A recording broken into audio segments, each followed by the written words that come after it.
Hello everyone, कैसे हो सब। मस्त है आज सर। की वीडियो में हम लोग बात करेंगे जीपी रेटिंग ट्रेनिंग में डेली रूटीन क्या होता है। क्या कुछ चीजें होती हैं जो जीपी रेटिंग की ट्रेनिंग के दौरान करवाई जाती हैं। भाई सबसे पहले जिन बच्चों को नहीं पता, जीपी रेटिंग 10वीं के बेस पे मर्चेंट नेवी में जाने के लिए एक कोर्स होता है। ये एक 6 महीने की ट्रेनिंग होती है, जिसे आप किसी भी डीजी अप्रूव्ड इंस्टीट्यूट से ये कोर्स करके आप किसी कंपनी में एज ए ओएस या फिर एज ए हेल्पर चढ़ने के लिए एलिजिबल हो जाते हो।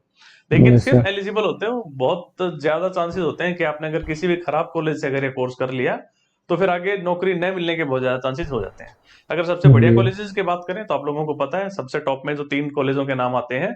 एक तो नूसी हो गया आपका गोवा में, दूसरा टीएस रहमान हो गया मुंबई में, और तीसरा ग्रेट आपका हो गया ईस्टर्न। द ग्रेट ईस्टर्न, ये भी महाराष्ट्र में ही है। Yes sir. तो ये 3 कॉलेजेस काफी बढ़िया हैं, और ये 3 कॉलेजेस अपने एंट्रेंस टेस्ट लेते हैं। और टेस्ट आप क्लियर जी। करके ही जो है इसमें एडमिशन ले सकते हो। अदरवाइज बाकी सारे कॉलेजेस आपको वैसे एडमिशन दे देते हैं, क्योंकि उनमें तो नौकरी मिलनी नहीं है कभी। लेकिन ये तीनों यस कॉलेजेस सर। अच्छे हैं और यहाँ पे जॉब की मतलब मिलने के बहुत ज्यादा चांसेस होते हैं। इसलिए इसमें थोड़ा सिलेक्शन लेना मतलब थोड़ी सी मेहनत करनी पड़ती है। अगर किसी को इन तीनों सर। कॉलेज के एंट्रेंस एग्जाम का स्टडी मटेरियल चाहिए तो इस वीडियो की डिस्क्रिप्शन में आप लोगों को लिंक मिल जाएगा, वहां से आप क्लिक करके जीपी रेटिंग का एंट्रेंस टेस्ट के स्टडी मटेरियल ले सकते हो। ठीक है भाई, यस सबसे सर। पहले जिन बच्चों को मेरे बारे में नहीं पता, मैंने खुद मर्चेंट नेवी में काफी सालों तक काम किया है। इसको आप बोलते हुए जो मैंने ड्रेस पहनी है ये है बॉयलर सूट। ठीक है, इसको आप बॉयलर सूट कहते जी। हो या फिर ओवरऑल कह सकते हो। और ये चीज है आपकी यूनिफॉर्म। ठीक है, यूनिफॉर्म मिलती है यस सर। मतलब जब आप ऑफिसर बन जाते हो उसके बाद फिर जो है आपके जी। एपलेट्स चेंज होते हैं, जैसे जैसे आपकी रैंक चेंज होती है। ठीक है, ये आप देख यस सर। सकते हो। ये जो दोनों ही मेरे तरफ हैं ये उस टाइम पे कैडेट्स थे। तो ये भी दोनों जी। मतलब अच्छे किसी रैंक पे शायद सेल कर रहे होंगे, सेकंड ऑफिसर अच्छे अफसर बन चुके होंगे। ये बीच में उस टाइम पे यस मैं सर। शायद उस टाइम पे थर्ड ऑफिसर था, तब की ये पिक है। ठीक है, तो इस तरीके से आपको दो मतलब यूनिफॉर्म होती हैं, या फिर कह लो दो यूनिफॉर्म नहीं, एक तो ये यूनिफॉर्म, दूसरा हो गया बॉयलर सूट। ये बॉयलर सूट यस आप सर। जनरली तब पहनते हो जब आप डेक पे काम कर रहे हो, और या फिर जब आप पोर्ट पे हो। ठीक है, और ये यूनिफॉर्म आप कब पहनते हो, ये आप नॉर्मली तब पहनते हो जब पायलटेज हो, और या फिर आप इसको ब्रिज पे नेविगेशन के दौरान भी पहन सकते हो। बट नॉर्मली लोग नहीं पहनते हैं, क्योंकि मतलब यूनिफॉर्म पहनना काफी मतलब फिर मतलब सलीके से रहना पड़ता है। अगर आपने वैसे कैजुअल्स यस सर। डाले हैं तो आप कैसे भी मतलब रोम अराउंड कर सकते हो। ठीक है, यस तो सर। अब भाई सबसे पहले बात करते हैं तो जीपी रेटिंग का जब आप कोर्स करते हो तो वो एक अलग बात है कि आप जीपी रेटिंग का कोर्स करके भी एक तरीका है जिससे आप ऑफिसर लाइन में बाद में एंटर हो सकते हो। बट फिलहाल हम ये यस बात सर। करते हैं कि जीपी रेटिंग की ट्रेनिंग के दौरान भाई क्या कुछ चीजें होती है। भाई सबसे पहले मान के चलो सुबह 6 बजे से लेके रात के 10 बजे तक जो है कुछ ना कुछ होता रहेगा।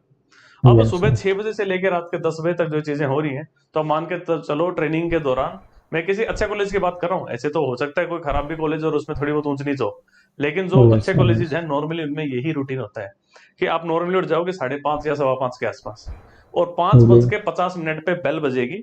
और वो बेल इस बात का मतलब इंडिकेशन दे रही होगी कि अगले 10 मिनट में, यानी कि 5:50 से लेके 6 बजे के बीच में, इन जी। दस जी। मिनट में आपको मस्टर होना है ग्राउंड के अंदर।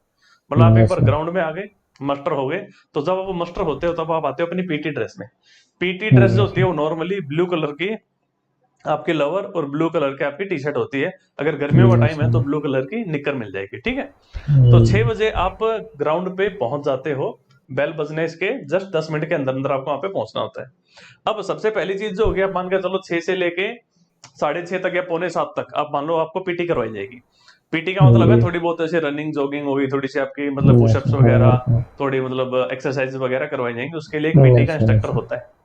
एक बार आपकी पीटी कंप्लीट हो गई, पीटी कंप्लीट होने के बाद आपको बोल दिया जाएगा पीटी कंप्लीट, अब फटाफट जाओ और चेंज करके, यानी कि आपने जो पीटी की ड्रेस पहनी हुई थी इसको उतार के और इसके बदले में बॉयलर सूट पहन के, ठीक है, बॉयलर सूट विद हेलमेट जी। पहन के आपको वापस से 5 से 10 मिनट का टाइम दिया जाता है कि 10 मिनट के अंदर आपको वापस से चेंज करके ग्राउंड में आना है। अब यस सर। आपको जो दोबारा से आप मस्टर हो रहे होते हो, इसके बाद दोबारा से काउंटिंग होती है कि भाई सभी के सभी बंदे यहाँ पे पहुंच गए हैं कि नहीं, और फिर आपको डिस्चार्ज कर दिया जाता है कि क्लीनशिप के लिए। सबसे पहले हो गई आपकी पीटी, सेकंड थिंग इज क्लीनशिप। क्लीनशिप का मतलब क्या है, साफ सफाई। क्योंकि आप लोग मान के चलो कि जीपी रेटिंग वालों का जो मेनली जो काम होता है ना वो साफ सफाई का ही है। आप जब जहाज यस। पे भी जाओगे स्टार्टिंग में तो आपको दिखेगा कि सुबह से शाम तक आप मेनली जो है साफ सफाई ही कर रहे हो। तो साफ सफाई जो है मतलब ये तो एक बेसिक सी चीज है कि हर इंसान को आनी ही चाहिए। तो यस सर। करीबन आपको आधे से पौने घंटे यहाँ पे साफ सफाई करवाई जाएगी। बंदों की अलग जी। अलग जगह ड्यूटी लगती है कि भाई ये 15 दिन तक आप जो है क्लासरूम साफ करोगे। 4 बंदों को ड्यूटी दे दी भाई, ये 3 मान लो क्लासरूम है वहां पे, भाई चारों बंदे एक क्लास में चले गए, दूसरे में 4 और तीसरे में 4 और 12 बंदों की ऐसे 3 क्लासेज में ड्यूटी लगा दी कि भाई आपको अगले 15 दिन तक क्लास में झाड़ू पोछा करना है। कुछ को बाथरूम में Yes, लगा देंगे, किसी को एलिवे में लगा देंगे, किसी को कुछ कॉमन एरिया में लगा देंगे, किसी को वरांडा में लगा देंगे, और वो चेंज होती रहती है। आप पूरे 6 महीने में जो है अपने अलग अलग चीजों को साफ करना वहां पे मतलब आपके आदत में आ जाएगा। ठीक है, तो साफ सफाई होगी, जिसको आप बोलते हो क्लीनशिप। और फिर क्लीनशिप एक बार कंप्लीट होने के बाद फिर आप फटाफट नहा धो के अपने यूनिफॉर्म पहन के फिर आप आ जाते हो ब्रेकफास्ट करने के लिए। ठीक है, और ये yes, तीनों ही yes. चीजें आप मान के चलो, ये सुबह 6 से लेके 9 के बीच में हो जाती है। पहली चीज होगी पीटी। पीटी के बाद साफ सफाई करोगे आप, और साफ सफाई होने के बाद फिर रेडी होके आपको ब्रेकफास्ट करना होगा। उसके Yes. बाद 9 बजे से लेके शाम के 5 बजे तक, 9 से लेके शाम के 5 बजे तक यहाँ पे आपके चलेंगी लगातार क्लासेस और प्रैक्टिकल्स। तो आप मान के चलो 9 से लेके 1 तक। ठीक है, ये शुरू के 4 घंटे, 9 से लेके 1 तक आपके हो सकता है शुरू के 4 घंटे क्लासेस लग जाए, 1 से 2 आपका लंच Yes. हो जाए, और फिर 2 से लेके 5 तक आपके प्रैक्टिकल्स हो जाए। प्रैक्टिकल का मतलब, क्योंकि देखो आप ये चीज मान के चलो कि जब आप जहाज पे जा रहे हो तो क्लासेस व्लासेस सिर्फ एक हद तक काम आनी है, आपका मेनली जो काम आएगा वो प्रैक्टिकल काम आएगा। आपने अपने हाथों से मतलब कितनी चीजें की हैं वो आपका काम आएगा, नहीं कि मतलब सिर्फ किताबें पढ़ने से। अकेले किताबें पढ़ने से जहाज नहीं चलता, साथ साथ में आपको मतलब प्रैक्टिस आनी चाहिए कि भाई किस तरीके से चीजों को ऑपरेट किया जाता है, किस तरीके के से मतलब कोई भी रस्सी है उसको कैसे गांठ लगाई जाती है, कितने तरीके की नोट्स होती हैं, है ना, वगैरह वगैरह। वो सारी चीजें, मोरिंग लाइंस को कैसे हैंडल करना है, विंचेस को कैसे, मतलब अभी हो सकता है आप इस टाइम पे चीजें समझ ना पाओ, लेकिन बहुत कुछ होता है एक जहाज के अंदर। इतनी सारी चीजें होती है, इतनी सारी मशीनरीज होती हैं, इतने सारे इक्विपमेंट्स होते हैं कि उन सबका प्रैक्टिकल नॉलेज होना बहुत जरूरी है एक जहाज पे जाने से पहले। तो ये हो सकता है Yes, कि sir. लंच से पहले 2-3 घंटे क्लास और लंच के बाद 2-3 घंटे प्रैक्टिकल, या कभी ऐसा उल्टा भी हो सकता है लंच से पहले सारे के सारे प्रैक्टिकल्स हो और लंच के बाद फिर सारे क्लासेस लग जाएं। तो 9 से लेके 5 तक आप लोग बिजी रहोगे प्रैक्टिकल्स में, Yes, क्लासेस sir. में, और बीच में आपको 1 घंटे का वहां पे लंच का टाइम भी मिलेगा। ठीक है, इसके Mm, बाद शाम को 5 बजे के बाद फिर आप जा सकते हो यूनिफॉर्म अपनी निकाल के, फिर आप पहन के आओगे दोबारा से पीटी ड्रेस।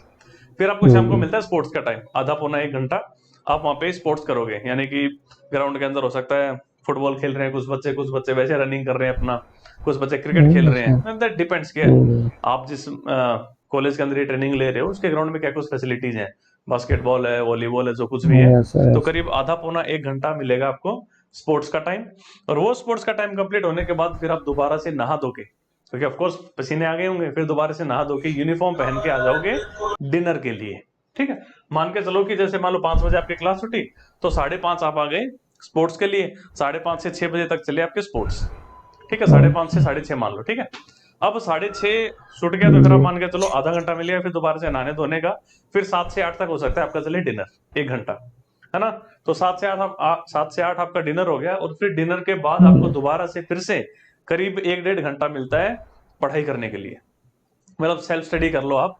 रोज जब भी आपको जी. पढ़ाई का टाइम मिलता है ना, वो आप पढ़ाई कर सकते हो सिर्फ अपनी क्लासेस के अंदर। ऐसा नहीं है कि आप अपनी डॉर्मेटरी में बेड पे बैठ के पढ़ रहे हो, ऐसा नहीं। आप क्लास में बैठ के पढ़ोगे, सेल्फ जी. स्टडी करोगे। और इन सब चीजों में आप मान के चलो ट्रेनिंग के दौरान काफी ज्यादा डिसिप्लिन को प्रायोरिटी दी जाती है। फॉर एग्जाम्पल जैसे मान लो कि एक बच्चा भी अगर मान लो आपके क्लास में या फिर आपके बैच में, मतलब एक बैच को 2-3 क्लासेस में तोड़ दिया जाएगा। आपके बैच में कोई क्लास है और किसी एक बच्चे ने उस Mm, क्लास में अगर शैतानी कर दिया, कोई इनडिसिप्लिन का काम कर दिया, तो उसकी सजा सिर्फ उस अकेले को नहीं मिलेगी, उसकी पूरी क्लास को मिलती है। जैसे मान लो मस्टर हो रखा है, ठीक है, 40 बच्चे एक क्लास के अंदर, 40 के 40 बच्चे खड़े हैं एक जगह, और उनमें से एक ने कोई बदमाशी कर दी, एक कोई ने ठीक से रिपोर्टिंग नहीं करी, या फिर लेट आया कोई एक बच्चा, तो आप मान के चलो बहुत yes, ज्यादा sir. चांसेस होते हैं कि उस एक बच्चे के कुछ गलत करने से सभी के 40 को पनिशमेंट मिलती है। बट ये इसी तरीके से है, क्योंकि आप चाहो तो इस चीज को ऐसे मान लो कि अगर एक बंदे ने जहाज पे गलती कर दी और उस गलती से अगर जहाज डूब गया, तो सजा सभी के सभी बंदों को मिलेगी, जहाज पे जितने भी बंदे हैं। तो Yes, sir. शिपिंग में थोड़ा ऐसा ही होता है, अगर एक इंसान गलती कर रहा है तो उसकी सजा सभी को मिलती है। तो उसी चीज की थोड़ी सी आदत डाल दी जाती है ट्रेनिंग के अंदर ही। और इस ट्रेनिंग के अंदर नॉर्मली नॉर्मली आप मान के जी. चलो जो भी अच्छा कॉलेज होगा उसके अंदर मोबाइल फोन्स अलाउड नहीं होते, यानी इन 6 महीने तक आप बिना मोबाइल फोन्स के रहोगे। बीच में Mm, आपको कॉलिंग के लिए अगर आपको घर पे कॉल करनी है तो उसके लिए आपको फैसिलिटी प्रोवाइड करवा दी जाती है, और वो भी बहुत कम है, ये नहीं कि आप मतलब फोन पे लगे ही हुए हो। लाइन लगती है yes, प्रॉपर, sir. 1-1 2-2 मिनट सब लोग अपने घर पे बात करके, हफ्ते में 1 या 2 दिन कॉल करके आप बता सकते हो कि भाई सब कुछ ठीक है यहाँ पे। ठीक है, स्पोर्ट्स हो गया, फिर डिनर हो गया, और उसके बाद बनता है सेल्फ स्टडी का टाइम। तो ये सारी चीजें आपकी होगी 9:30 तक। 9:30 बजे 9:30 बजे फिर आपका होगा आखिरी मस्टर। मस्टर का मतलब एक जगह सब लोग आके इकट्ठा होना, Yes, sir. क्योंकि काउंटिंग होती है। देखो अगर ट्रेनिंग में से कोई बंदा भाग गया है या फिर मान लो सुबह निकल गया शाम को वापस आ रहा है, तो पता कैसे चलेगा, इसलिए टाइम टू टाइम मस्टर होते हैं। जब आप पीटी के लिए आओगे सुबह, मस्टर हो गए तो काउंटिंग की जाएगी भाई कितने बच्चे हैं यहाँ पे। ठीक है, फिर ऐसे ही जब पीटी कंप्लीट हो गई, फिर जब आप ब्रेकफास्ट के लिए आओगे फिर से मस्टर हो गए और काउंटिंग की जाएगी कितने बच्चे हैं। क्योंकि यहाँ से लेके पूरे दिन के अंदर मान के चलो, जैसे फिर आप लंच के लिए आते हो फिर से काउंटिंग होगी, डिनर के लिए आते हो, स्पोर्ट्स के लिए आते हो, हमेशा काउंटिंग होगी। और ऐसे ही जब 9:30 बजे आखिरी मस्टर होगा तब भी फिर से काउंटिंग होगी। अब मान के चलो पूरे दिन में 5 से 6 बार बच्चों को गिना जाता है कि कितने बच्चे हैं। ठीक है, और इसको आसान है काफी गिनना। जैसे मैंने बताया कि 120 बच्चे हैं मान लो एक बैच के अंदर, 40 40 40। ठीक है, तो जैसे 40 बच्चे एक जगह खड़े हुए तो मतलब हो सकता है ऐसे 8 8 की 5 लाइनें बना दी। ठीक है, तो एक बंदा आएगा बस वो देख लेगा, हाँ 8 बच्चे ऐसे हैं, 5 ऐसे हैं, 8 पंजे 40, 40 40 40, 3 हो गए 120। ठीक है, तो मतलब काफी क्विक होता है इसको काउंट करना, काफी आसान है ये। ठीक है, तो उसके बाद 9:30 बजे आपके आखिरी मस्टर होगा। उसके बाद अगर किसी का बर्थडे वर्डे है तो वहां पे कोई केक कट जाएगा। ठीक है, जो कुछ भी अगर कोई अनाउंसमेंट करनी है तो वो वहां पे मिल जाएगी। उसके बाद आपको टाइम दिया जाता है कि 10 बजे तक आपकी डॉर्मेटरीज की लाइट ऑफ हो जानी चाहिए और आपको सोना है। ठीक है, सो चाहे न सो वो एक अलग बात है, लेकिन आप किसी भी डॉर्मेटरी में लाइट ऑन नहीं होनी चाहिए, आपकी सारी की सारी लाइटें बंद होनी चाहिए। उसके बाद कुछ एक लोगों की नाइट ड्यूटी भी लगती है, जिसकी नाइट ड्यूटी लगेगी उसको मान लो काफी ज्यादा चांसेस है कि सुबह की पीटी में एग्जामेशन मिल जाएगा। हाँ, तो इस तरीके से नाइट ड्यूटी की भी आदत डाली जाती है, क्योंकि जहाज जो है वो तो दिन रात चलता है। ऐसा तो है नहीं कि कोई शिप सिर्फ दिन दिन में चल रहा है और रात को बंद हो गया, है ना। फॉर एग्जाम्पल जैसे मान लो ये जहाज है, ये जहाज का सबसे ऊपर वाला हिस्सा है, मंकी आइलैंड पे हूं मैं फिलहाल, ये जो है ना, इसके नीचे होता है ब्रिज जहाँ पे सारे के सारे कंट्रोल्स होते हैं जहाज के। अब ये जहाज जब चल रहा है समुद्र के अंदर तो ये 24 घंटे चलेगा।